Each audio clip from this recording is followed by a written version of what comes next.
خوب اعوذ باللہ من الشیطان الرجیم بسم اللہ الرحمن الرحیم الحمد للہ رب العالمین وصلی اللہ علی محمد وآلہ الطاہرین اللہم صلی علی محمد وآل محمد وعجل. خوب قرآن مجید کی زبان کے سلسلے میں یا زبان وحی کے سلسلے میں گفتگو چل رہی تھی اور بات پہنچی تھی ضرب المثل تک. خوب کہ قرآن مجید نے اپنے مطالب کو بہترین ضرب المثل کی صورت میں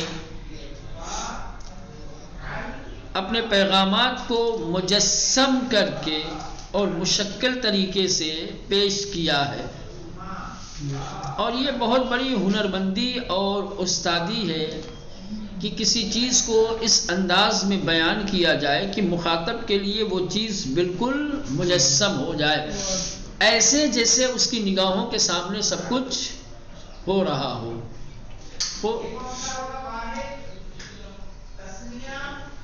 اس مرحلے میں کہ قرآن نے اپنے پیغامات کو بہترین انداز میں پیش کیا ہے اور اپنے پیغامات کو ذکر کرنے اور بیان کرنے میں جو ہنرمندی دکھائی ہے، ایسی ہنرمندی آپ کو کہیں اور نظر نہیں آئے گی. اس مرحلے میں قرآن اپنے آپ میں معجزہ ہے. سمجھ رہے ہیں؟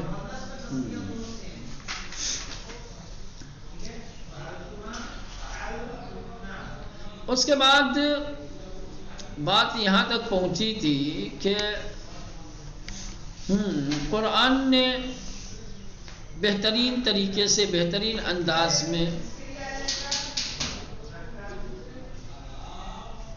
اشخاص کے حالات کو، جماعتوں اور قبیلوں اور گروہوں کے حالات کو بہترین طریقے سے ہنرمندی کے ساتھ ان کی تصویر کشی اور منظر کشی کی ہے. یہاں تک پہنچے تھے قرآن در آیہائے 16 تا 20 سورہ بقرے بے دو گنے حالت منافقین را بے تصویر کشیدے است. قرآن مجید کی سورہ مبارکہ بقرہ کی 16 سے 20 تک کی جو آیتیں ہیں، 16 سے 20 تک کی جو آیتیں ہیں، ان آیتوں میں منافقوں کی حالت کو جس انداز میں پیش کیا گیا ہے، جس طریقے سے اس کی تصویر کشی کی گئی ہے، منظر کشی کی گئی ہے، وہ بڑی دلچسپ ہے. دو حالتیں درونی و بیرونی نگران کنندے کہ منافق را فراغ گرفتے با کیفیتی شیوا ورثہ ترسیم شدے است. ان کی دو حالتیں، ایک حالت اندرونی اور ایک حالت بیرونی، ایک حالت ظاہری اور ایک حالت باطنی. اور ایسی حالت کہ جو واقعا مضطرب کرنے والی اور منافق کی یہ حالتیں جو واقعا فکرمند بنانے والی ہیں، اس کو بڑی ہی آسان اور سہل طریقے سے ایک بہترین انداز میں کیا ہے بیان کیا ہے. در سورہ ابراہیم بےہودہ بودن کارہائے کافران را بضرب المثل حالت تجسمی بخشیدے. سورہ ابراہیم جب آپ اٹھا کر کے دیکھیں گے تو سورہ ابراہیم میں کافروں کے بےہودہ اور بے ارزش اور بے اہمیت کاموں کو ضرب المثل کے ذریعے سے خوبصورت انداز میں پیش کیا ہے. جیسے مثل الذین کفروا بربہم اعمالہم کرماد اشتدت بہ الریح فی یوم عاصف لا یقدرون. بہترین انداز میں کہ کس طریقے سے کافروں کے اعمال کو کیا ہے خاک اور راکھ سے تشبیہ دی گئی ہے. جس طریقے سے خاک اور راکھ کے ذرات کی کوئی اہمیت نہیں ہوتی، ہوا کا ایک جھونکا اڑا لے جاتا ہے، یہی اوقات اور یہی اہمیت کافروں کے اعمال کی ہے. ہاں، وہ ٹکنے والے نہیں، رکنے والے نہیں ہیں. جانب آن کے از ہمون نخص اعمال آنان را بخاکستہ تشبیہ کر دیا. قابل توجہ اور خوبصورت بات یہ ہے کہ پہلے تو کافروں کے اعمال کو کیا ہے راکھ اور خاک سے تشبیہ دی گئی کہ حالت فنائیہ آتش سوخترا می رسانت، کہ جو یہ بتا رہا ہے کہ جلی ہوئی آگ کیا ہے، جلی ہوئی آگ جب بجھ جاتی ہے تو پھر فنا ہو جاتی ہے۔ در سورہ بقرہ کمک رسانی بے نمایان را کی توأم با منت گزاری و آزمودن خاطر انجام گیرد بخشش ہے ریاکارن خود نمائی تشبیہ نمودے۔ اس کے بعد سورہ بقرہ میں جب بات آتی ہے انفاق کی اور بخشش کی، تو وہاں پر جو لوگ انفاق کے بعد منت گزاری کرتے ہیں یا آزار و اذیت دیتے ہیں، ٹھیک، ان کے انفاق کو ریائی انفاق کہا گیا ہے، تشبیہ دی گئی کہ یہ ایسے ہی ہے جسے لوگوں کو دکھانے کے لیے، لوگوں کو خوش کرنے کے لیے، نام کمانے کے لیے، اس کا کوئی فائدہ نہیں۔ اور پھر اس کے بعد یہ کہہ کے کہ یہ ریائی ہے، اور پھر ان کے اس عمل کی بے اہمیتی کو بیان کرتے، کہتے ہیں کہ یہ سب بیکار ہے، اس کا کوئی فائدہ نہیں۔ بہترین انداز میں پیش کرتے ہیں فَمَثَلُهُ كَمَثَلِ صَفْوَانَ عَلَيْهِ تُرَابٌ فَأَصَابَهُ وَابِلٌ فَتَرَكَهُ صَلْدًا لَا يَقْدِرُونَ عَلَى شَيْءٍ مِّمَّا كَسَبُوا وَاللَّهُ لَا يَهْدِي الْقَوْمَ الْكَافِرِينَ۔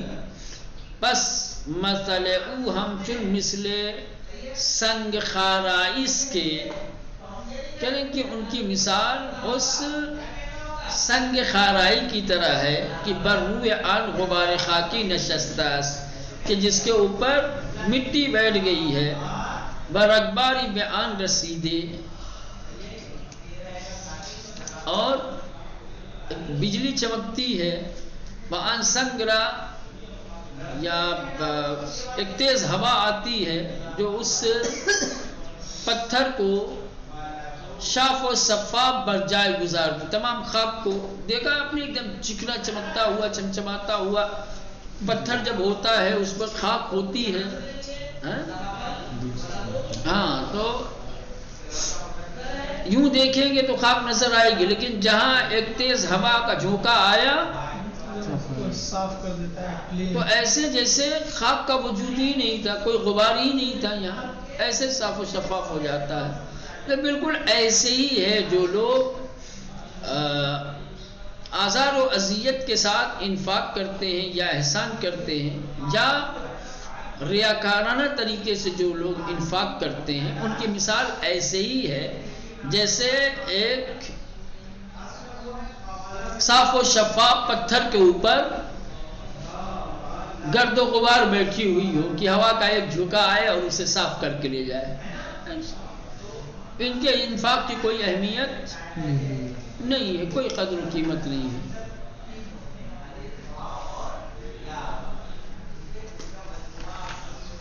یہ جو کرتے ہیں اس کا کوئی فائدہ نہیں ہے، کوئی اجر و ثواب۔ چلیں، ان گونے ضرب المثل ہے ترسیم در قرآن فرامان۔ یہ اصل میں آپ کو یہ جو نمونے پیش کر رہے تھے اس لیے تاکہ یہ بتا سکے کہ قرآن مجید میں ضرب المثل کی بہت سارے نمونے ہیں، اور یہ جتنے بھی ضرب المثل ہیں یہ بہترین انداز میں بہترین طریقے سے بیان کیے گئے ہیں۔ آپ کو اس طریقے کی مثالیں کسی اور کتاب میں، کسی اور بیان میں نظر نہیں آئے گا، سمجھ رہے ہیں؟ یہ ضرب المثالیں ایسی ہیں کہ جیسے آپ کے سامنے سب کچھ کیا جا رہا ہے، مجسم کر کے اس کی منظر کشی کر کے آپ کو دکھایا جا رہا ہے گویا۔ جب پڑھا تو بڑی خوبصورت انداز میں آدمی فوراً سمجھے گا۔ تو کہنے اس طریقے کے ضرب المثل کہ جو ایک تصویری اور ترسیمی شکل میں پیش کی گئے ہوں، منظر کشی کے طور پہ، بہت زیادہ ہیں۔ وَلَقَدْ ضَرَبْنَا لِلنَّاسِ فِي هَذَا الْقُرْآنِ مِنْ كُلِّ مَثَلٍ، ہر طریقے کی مثالیں قرآن نے بیان کی ہے۔ لَعَلَّهُمْ يَتَذَكَّرُونَ، شاید وہ لوگ متذکر ہو جائیں۔ در جائے دیگر می گوید، دوسرے مقام پر ضرب المثل کے سلسلے میں ارشاد ہوتا ہے وَلَقَدْ صَرَّفْنَا لِلنَّاسِ فِي هَذَا الْقُرْآنِ مِنْ كُلِّ مَثَلٍ، یعنی آپ دیکھیں نا قرآن مجید میں سوئے ہوئے غفلتوں میں پڑے ہوئے انسانوں کو بیدار کرنے کے لیے بہت ساری ضرب المثلیں بیان کی گئی ہیں. تو اب یہ جو قرآن کے تمام مطالب کے سلسلے میں ذکر چل رہا تھا نہیں ہے کہ قرآن مجید کے عناوین اور مضامین کو اگر تقسیم کیا جائے تو 4 حصوں میں تقسیم ہوتے ہیں. ایک تھا احکام و تکالیف کا بیان، دوسرا تھا حکم اور مواعظ. تو یہ حکم اور مواعظ کی بحث چل رہی تھی. کہہ رہے ہیں کہ قرآن مجید کی ان 2 حصوں کی جو آیتیں ہیں یعنی بیان احکام و تکالیف اور حکم و مواعظ کی جو باتیں ہیں، کاملاً برائے مردم آن روز کی مخاطبین قرآن بودند، اس زمانے کے لوگ کہ جو قرآن کے اصلی مخاطب تھے. قرآن تو انہی کے لیے اتر رہا تھا نا، اترتا تھا تو اللہ کے نبی ڈائریکٹلی انہی کو تو سناتے تھے. تو مخاطب اصلی اس زمانے میں کون لوگ تھے؟ وہی کے لوگ تھے. قرآن کے اصلی مخاطب جو اس زمانے میں تھے ان کے لیے یہ دونوں موضوع، چاہے احکام و تکالیف کی چاہے حکم و مواعظ کے ہوں، قرآن کی تمام باتیں اس دور کے مخاطبین کے لیے کیا ہے؟ واضح اور روشن تھی. اس طریقے سے اس انداز میں آیتیں خدا بھیج رہا تھا کہ جو اس کے مخاطب اصلی ہیں وہ آسانی کے ساتھ سمجھ جائے، خصوصاً جو آیتیں احکام و تکالیف کو بیان کرنے کے لیے یا واضح و نصیحت کے لیے آ رہی تھی. 2 ٹاپک، 2 عناوین، ایک احکام و تکالیف، دوسرے حکم و مواعظ. ان 2 عناوین اور موضوعات کے متعلق خدا کی طرف سے جو آیتیں اتر رہی تھی وہ اس دور کے مخاطبین کے لیے بالکل واضح اور بالکل آسان طریقے سے وَآئے بِلِسَانٍ عَرَبِيٍّ مُبِينٍ کہ عربی سادہ، سمپل اور روان زبان میں برائے ہمیشہ جریان دارت. اور یہ چیز آج بھی ہے، باقی ہے کہ وہ قیامت تک ان 2 موضوعات کی جو آیتیں ہیں وہ کل کے مخاطبین کے لیے بھی سہل و آسان تھی، واضح اور روشن تھی، اور آج کے دور کے لوگوں کے لیے بھی ان 2 بخش از گفتار قرآن اکثریت قاطع آیات قرآن نہ فرامی گرا. کہہ رہے کہ قرآن مجید کی ان 2 حصوں کی جو گفتگو ہے یا ان 2 موضوعات پر جو آیتیں ہیں، ٹھیک، قرآن کی جو قاطع آیات ہیں وہ اکثر یہی ہیں. قرآن مجید کی 6666 آیتوں میں سے جو آیتیں بالکل واضح اور روشن ہیں وہ انہی 2 موضوعات کے متعلق ہیں، انہی 2 موضوعات کے سلسلے میں ہیں. بہر گونه ابہام و دشواری در فہم آن برائے ہیچ کس وجود نہ دارد. اور کسی طریقے کا ابہام، کسی طریقے کی دشواری اس کے درک کرنے اور سمجھنے میں کسی انسان کے لیے نہیں ہے. نہ کل کے لوگوں کے لیے اس کو سمجھنے میں کوئی مشکل تھی نہ آج کے لیے. تنہا آشنائی با لغت عرب یا ترجمہ قرآن بے زمان خوانندے برائے بہرمند شدن اذعان کافی. کہہ رہے کہ جو عرب ہیں ان کو تو کچھ نہیں، جو عربی نہیں جانتے وہ اگر صرف عربی کی لغت سے آشنا ہو جائے یا ان کے لیے اگر ترجمہ کر دے کوئی عربی جاننے والا تو ترجمے سے بھی مطلب سمجھ میں آ جائے گا. یعنی وہ آیتیں اس قدر سہل اور آسان ہیں کہ خالی لغت کو سمجھنا ہے بس، اور کچھ نہیں. احکام و تکالیف اور حکم و مواعظ کے سلسلے میں جو آیتیں نازل ہوئی ہیں کہ جو قرآن کا سب سے بڑا حصہ ہیں، زیادہ تر یہی 2 چیزیں ہیں، وہ بالکل واضح اور روشن ہے. ان کو سمجھنے میں کوئی دقت اور دشواری، اگر تمہاری زبان عربی نہیں ہے تو تمہارے لیے اگر کوئی ترجمہ کر دینا تو ترجمے سے بات سمجھ میں آ جائے گی.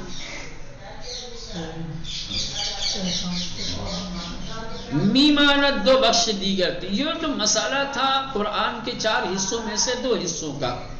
ایک حصہ تھا احکام و تکالیف، دوسرا حصہ تھا امثال و حکم.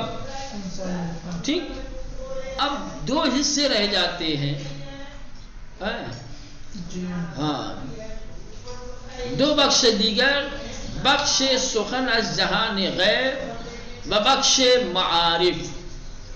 ایک دوسری دنیا کی بات، غیب کی بات ہے، اور ایک ہے معارف.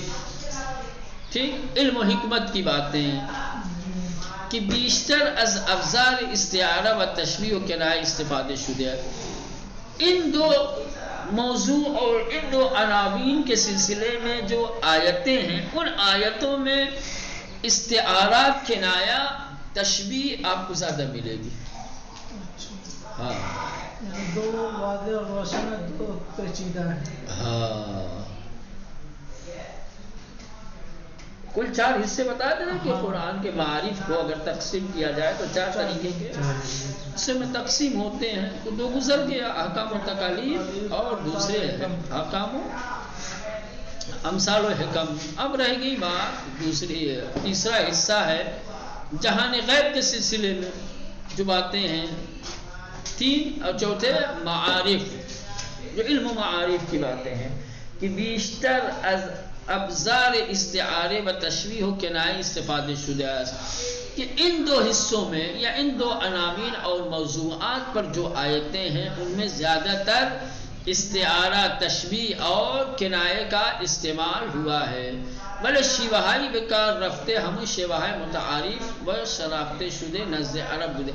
البتہ یہ جو تشبیہات ہیں، استعارہ ہیں، کنایہ ہے، ایسا نہیں ہے کہ یہ ایسی چیزیں ہوں کہ جس سے عرب سماج آشنا نہیں تھا.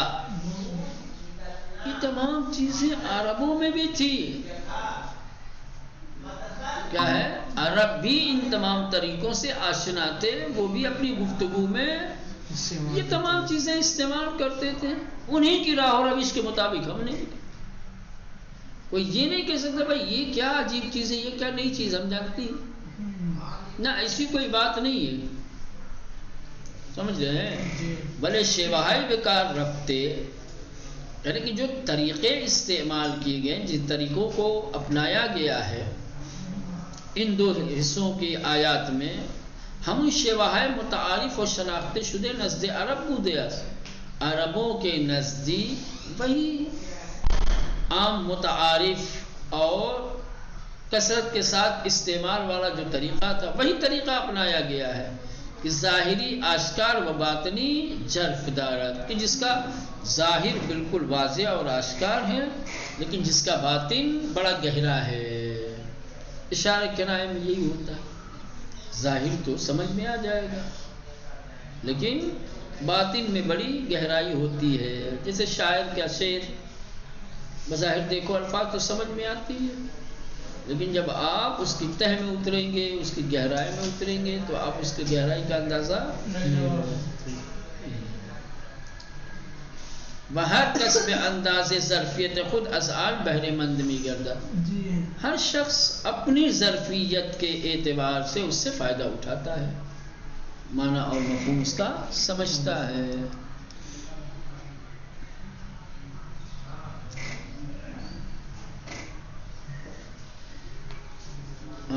بدر زیر نمونہائی از آن رمی آوریم. اب کچھ نمونے یہ نیچے بیان کریں گے کس کے؟ جہان غیب کی باتیں اور معارف کی وہ باتیں کہ جس میں تشبیہ، کنایہ اور استعارہ کا استعمال ہوا ہے. آپ دیکھیں گے تو یہ آیتیں بھی بظاہر آپ کو سمجھ میں آ جائیں گی لیکن ان کے باطن پہ جب آپ نظر ڈالیں گے، ان کی حقیقت کو جب آپ سمجھنا چاہیں گے تو حقیقت میں بڑی گہرائی. سخن السراء غیب، خوب عالم غیب کی، دوسری دنیا کی جو بات کی گئی ہے. قرآن و ہر کتاب آسمانی چن از جہان غیب پیام آوردے اند. کہہ رہے ہیں کہ قرآن اور دوسری تمام آسمانی کتابیں کہ جس میں عالم آخرت کی بات کی گئی ہے، عالم آخرت کا پیغام دیا گیا ہے، ناگزیر از آن جہاں شمعی بازگو کرتے ہیں، مجبوراً چونکہ برصورت آخرت ایک دین کا بنیادی حصہ ہے تو اس کی گفتگو آسمانی کتاب میں ہونا لازمی اور ضروری ہے۔ تو ہر آسمانی کتاب میں کیا ہے؟ جہان آخرت کی بات کی گئی ہے۔ البتہ ان واجہ و الفاظی کی برائے توصیف جہان غیب بکار رفتے برائے مفاہیمی وضع شدہ ان کے متناسب با عالم حس و شہود ہے۔ کہہ رہے ہیں کہ اور عالم آخرت کی بات کرنے کے لیے جو کلمات، جو الفاظ استعمال کیے گئے ہیں وہاں کی خوبیوں کو بیان کرنے کے لیے، تو عالم غیب کی خوبیوں کو بیان کرنے کے لیے جن الفاظ و کلمات کا استعمال ہوا ہے وہ ایسے الفاظ و کلمات ہیں کہ جو اس عالم شہود اور عالم حس کے کیا ہے؟ متناسب ہیں، یہاں کے مفاہیم کو سمجھانے کے لیے جو وضع کیے گئے۔ ظاہر سی بات ہے الفاظ تو ایسے ہی استعمال کرنے پڑیں گے نا، الفاظ تو ایسے ہی لائیں گے نا کہ جو الفاظ رائج ہوں، متداول ہوں، جو وضع کیا گیا ہو کسی ایک خاص معنی اور مفہوم کو سمجھانے کے لیے۔ اب کوئی ایسا لفظ لے کے چلے آؤ کہ جس کو کبھی کسی نے سنا ہی نہیں ہے، جس کا معنی اور مفہوم انسان کے لیے قابل محسوس ہے ہی نہیں ہے، تو وہ کیا سمجھے گا؟ لفظ نہیں سمجھے گا تو معنی تو کہاں سے سمجھے گا بھائی؟ پہلے لفظ تو سمجھے۔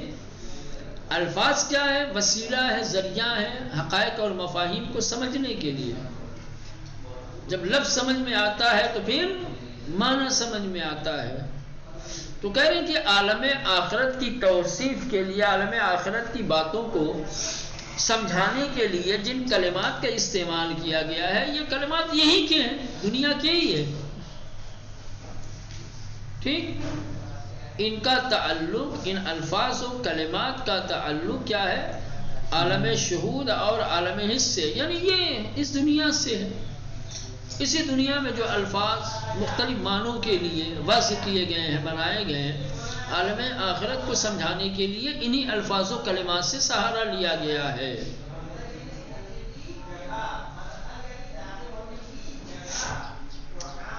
ظاہر سی بات ہے اگر یہاں کے کلمات نہیں ہوں گے، یہاں کے الفاظ نہیں ہوں گے تو سننے والے کو کیا سمجھ میں آئے؟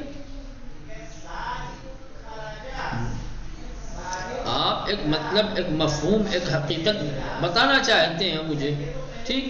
اب اس مفہوم اور اس حقیقت کو سمجھانے کے لیے آپ الفاظ ایسے لا رہے ہیں کہ جن الفاظ کا تعلق ہماری زبان سے، ہماری دنیا سے ہے ہی نہیں ہے، الفاظ ہی نہیں ہیں۔ مفاہیم کی تو بات چھوڑو، الفاظ بھی یہاں کے نہیں ہیں، وہاں الفاظ یہاں استعمال ہی نہیں ہوتے، وہ الفاظ یہاں بولے ہی نہیں جاتے، وہ الفاظ یہاں بنائے ہی نہیں گئے ہیں، تو کیا سمجھے گا؟ تو ابھی بات صرف الفاظ کی ہو رہی ہے، کہنے عالم آخرت کی مطالب کو، وہاں کے اوصاف کو، وہاں کے تمام حالات کو بیان کرنے کے لیے جو الفاظ استعمال کیے گئے ہیں ان الفاظ کا تعلق اسی عالم شہود اور عالم حس سے، آسان لفظوں میں اس دنیا سے وہ الفاظ یہیں وضع کیے گئے ہیں مختلف معنی کے لیے، مختلف مفاہیم کے لیے۔ اگر ایسا نہ ہو، ایسے الفاظ استعمال کیے جائیں کہ جو الفاظ وہاں کے بنے ہوئے ہیں، وہاں کے وضع کیے ہوئے ہیں اور اس کا تعلق پوری طریقے سے صرف وہیں سے ہے، تو علاوہ بر ابزار درد ساکنین ان جہان چے ظاہری حواس خمس چے باطنی عقل و اندیشے برائے در کو دریافت مفاہیم عالم شہود و متناسب با ان ساخت شدے و از در کامل مفاہیم اصل کے دیگر ناتمانند۔ تو کہہ رہے ہیں کہ اگر ایسے ہو جائیں گے تو جو اس دنیا کے رہنے والے لوگ ہیں اور اس دنیا کے لوگ جس کے ذریعے سے مفاہیم کو سمجھتے ہیں، چاہے حواس ظاہری ہوں، حواس خمسہ جس کو کہا جاتا ہے، چاہے حواس باطنی ہو جیسے عقل و اندیشہ، یہ ہمارے احساسات، ہمارے محسوسات، چاہے ظاہری ہو چاہے باطنی عقل و اندیشہ، یہ سب کے سب یہاں کے الفاظ کے ذریعے سے سب کچھ سمجھتے ہیں۔ عالم شہود کے متناسب جو الفاظ ہیں اور یہاں کے مفاہیم کو جو بیان کرتے ہیں بس انہی کو سمجھتے ہیں، ان کی صدقیت انہی کے ساتھ ہے۔ اگر ایسا نہ ہو تو نہ ہوا سے ظاہری سمجھ پائیں گے، نہ ہوا سے کچھ کہنا نہیں چاہتے۔ بات یہ بتانا چاہتے ہیں کہ قرآن مجید میں وہ آیتیں کہ جو آیتوں کا تعلق عالم آخرت سے ہے یا معارف سے، خصوصاً عالم آخرت سے، تو عالم آخرت کے مطالب جو بیان کیے گئے ہیں وہ اسی دنیا کے الفاظ کے ذریعے بیان کیے گئے ہیں، تاکہ کم سے کم ظاہر تو آدمی سمجھ سکے۔ اگر جو وہاں کا ہوتا تو یہاں پہ ہاں، اگر لفظ یہاں کے وضع کیے گئے نہیں ہوتے، ٹھیک، پوری طریقے سے الفاظ مطالب تو وہاں کے ہی ہیں، مفاہیم تو وہاں کے ہی ہیں، الفاظ بھی وہیں کے ہوتے، تو یہ جو ہمارے درک کرنے کے، سمجھنے کے جو آلات ہمارے پاس ہیں، چاہے ہوا سے ظاہری چاہے ہوا سے باطنی، یہ درک کرنے سے عاجز ہو جاتے ہیں۔ ایسا ضروری تھا کہ غیب کی باتیں بھی، عالم آخرت کی باتیں بھی یہاں کے الفاظ میں کی جائیں، تاکہ کم از کم مفاہیم ظاہری کو انسان سمجھ سکے۔ باقی مفاہیم باطنی کو سمجھنے کے لیے وہ تو روایتیں ہیں، دوسری چیزوں کا سہارا لیا جائے گا، اس کے مفاہیم حقیقی اور مفاہیم باطنی الفاظ سے سمجھ میں نہیں آئیں گے۔